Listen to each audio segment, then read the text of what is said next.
Isang bukas na liham para sa aking ama, na sinulat ko mula gabi hanggang umaga. Nais kong titigan ang iyong mga mata at iusal ang katagang tama na. Natuto sa mga sermon na hindi binibigkas ng guro sa eskwela. Makinig sa iyong kwento habang humihigop ng kape sa tasa. Nais kong lumupasay muli sa kakatawa at maglakad sa daan na ikaw ang kasama. Nung panahon na naroon ka sa iyong kinauupuan, habang nakangiti ka at sinisigaw ang aking pangalan. Sobrang saya ko kasi may ama akong nariyan. Tay, sana pwede pang ibalik ang nakaraan.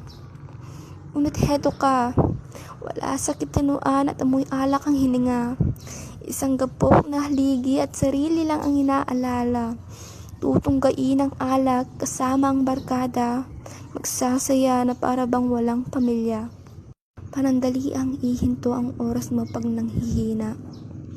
Pabalutin ng semento ang puso na hindi makatanggi sa barkada. At patuloy-tuloy lang gagastahin ang mga pinagpagurang barya. Habang ang mga pamilya sa gutom ay nakatulala. Gusto ko mang pulutin ng kapira-pirasang pag-asa. Muli mo pa rin wawasakin habang nakapiring ang iyong mga mata. Ang liham na ito para sa iyo, Ama, upang ipabatid na ako'y pagod na.